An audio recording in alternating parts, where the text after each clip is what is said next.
In this lesson, we'll be learning about and practicing with box plots, meeting the requirements for TEKS 612 and 613.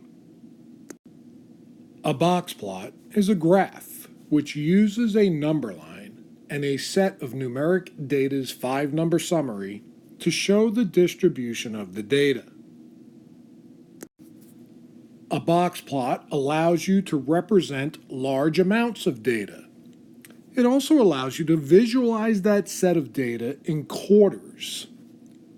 You can identify the 5-number summary and the measures of spread, as well as the shape of the graph. Is there symmetry or skew? And are there any outliers? However, with a box plot, you can't represent individual pieces of data, nor can you calculate the mean or the mode. And finally, you'll also be unable to determine the total pieces of data in the set. There are limitations to what you can interpret from a box plot. In the example at the top of the screen, you'll see a box plot. Now, there are a few things I'd like to point out. The box plot breaks the data into quarters. You can see 25% of the data in 4 parts of the box plot: the left whisker, the right whisker, and both parts of the box. All 4 of these parts represent 25% of the data. The 5 colored dots represent the 5-number summary. In this case, the blue represents the minimum, the green, the first quartile, the red, the second quartile, the orange, the third quartile, and purple represents the maximum. You'll notice an asterisk way off to the right at a value of 65. This is an outlier. The outlier is included when we're determining the quartiles, and it's graphed using the asterisk, but it's then discarded, so it is not used to calculate the range of the data. We'll use only the next furthest piece of data in the set. The box plot, in this case, is skewed to the left. You can see the left whisker is much longer than the right. If this box plot had symmetry, all 4 parts, both whiskers and both portions of the box, all 4 parts would be exactly the same size. But you can see here, the left side of the graph is larger than the right, both the whisker and that portion of the box. So it is skewed left. Since a box plot is drawn using the 5-number summary, and it is not drawn to display all of the individual data values in a set, there are some limitations. I can't determine the mean. I don't know all of the individual data values, so it would be impossible for me to add them all together and divide that sum by the number of data values. So the mean cannot be determined using a box plot. The same is true for the mode. I don't know which individual data value showed up the most. It doesn't show me that in a box plot. But I can determine the median, the data value in the middle of the set. And that's because in a dot plot, quartile number 2, also known as the median, is identified. And in this case, it's 53.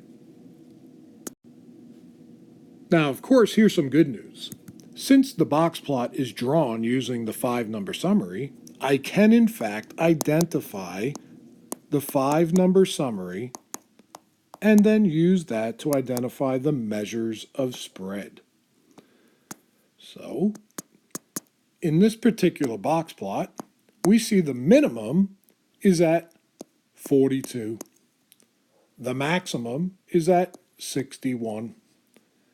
The first quartile is at 49, the second at 53, and the third quartile is at 55. Therefore, the range, which is the difference between the minimum and the maximum, is 19, and the IQR, the difference between quartile 1 and quartile 3, is 6. Now remember, we've talked previously about outliers. To determine whether or not there is an outlier, I take the IQR of 6 and multiply it times 1.5. That would give me 9. I then add that to my Q3. 55 plus 9 would give me 64. Any value above 64 would be an outlier, and that's why you see an asterisk at 70. Since 70 is greater than 64, it is in fact an outlier in this set. We account for it by graphing it on the box plot using an asterisk. When it comes to describing the shape of distribution, in a box plot, we're unable to identify peaks, clusters, and gaps. But we can tell if there is symmetry or if there's skewing. For it to be symmetrical, we would need the left to look like the right. In other words, if I drew a line down the Q2, the median or middle of the graph, does the left side look like the right? And here I would say no. I would say the left whisker and the left side of the box appear to be larger than the right side of the box and the right whisker. And so in this case, I would declare that to be a skew to the left. Let's go ahead and wrap up this lesson. The box plot is built using the 5-number summary, the minimum and the maximum, and quartiles 1, 2, and 3. That's the only data value in the set that we are aware of. That's why we're unable to determine mean or mode, because we can't add values if we don't know what those values are, and we can't identify which value shows up the most if we don't have the full set of values. However, we can identify the median since we know that Q2 and median are synonymous. They both identify the middle of the set of values. And we can describe shape of distribution. In this particular example, we see it's skewed to the left. The left side of this box plot, left of the Q2, is larger than the right side, so therefore it skews left. Finally, we know that we can account for outliers on a box plot by simply placing an asterisk at the value of that outlier value.